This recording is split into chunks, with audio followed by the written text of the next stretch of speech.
చతుర్దశి అనగానే మాస శివరాత్రి.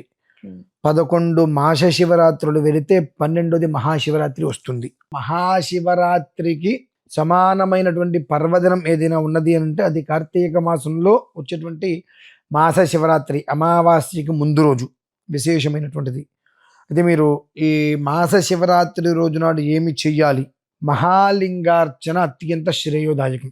మహాలింగార్చన అంటే 366 శివలింగాలకు ఏకకాలంలో అర్చన చేయటము అనేటువంటిది అత్యంత యోగదాయకమైన విషయం. ఆ ఒక్క 366 శివలింగాలలో 8 శివలింగాలు గణపతిని పోలి ఉంటాయి. 24 శివలింగాలు బ్రహ్మ విష్ణు మహేశ్వరుని పోలి ఉంటాయి. 108 శివలింగాలు తాండవేశ్వరులు అని చెప్పి ఈశ్వరుడు యొక్క భూత ప్రేత పిశాచ గణాలు ఉంటాయి. శివగణాలు, రుద్రగణాలు, వాళ్ళందరూ కూడా 108 శివలింగాల రూపంలో వాళ్ళు కొలువై ఉంటారు. తర్వాత వచ్చేటికి అష్టదిక్పాలకులుగా 8 శివలింగాలు కొలువై ఉంటాయి. భవాది పృథివీమూర్తులుగా 8 శివలింగాలు. అలాగే మనకు తెలిసింది శివుడు ఒకడే మనం అనుకుంటూ ఉంటాం. 11 మంది ఈశ్వరులు ఉన్నారు, ఈశ్వరాంశ సంభూతులు.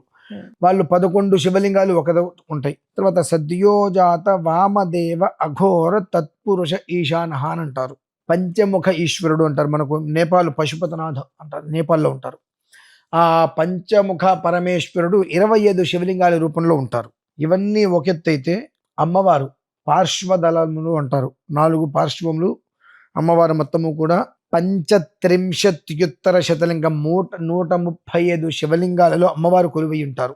ఒక శివలింగంగా దక్షిణామూర్తి, 25 శివలింగాలుగా ఈశ్వరుడు, అంతశ్చండికేశ్వరుడు ఒకడు, బహిశ్చండికేశ్వరుడు, నందీశ్వరుడు, వృషభధ్వజుడు, యముడు, చిత్రగుప్తుడు 5 బయట ఉంటారు. కలిసి 366 శివలింగాలు.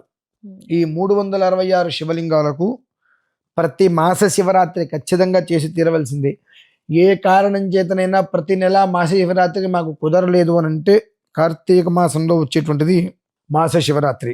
ఆ మాస శివరాత్రి రోజు నాడు మహాశివరాత్రికి సమానమైనటువంటి పర్వదినం మాస శివరాత్రి కనుక ఆ రోజు నాడైనా ఆ 366 శివలింగాలకి అక్కడ నిలబడి జాజికాయి, జాపత్రి, కస్తూరి, అగరు, జవ్వాది, గోరోజనం, లవంగాలు, ఇలాచి ఇలా ఆ సుగంధ పరిమళ ద్రవ్యాలన్నీ కూడా మిక్సీ పట్టుకొని ఆ పౌడర్ని ఒక వస్త్రంలో వేసి ఆ వస్త్రాన్ని నీటిలో ఉంచుకొని ఆ నీటితో ఈశ్వరుడి కనుక అభిషేకం చేసినట్లయితే అష్టసిద్ధులు, అష్ట ఐశ్వర్యములు అంటూ ఉంటారు మన వాళ్ళు.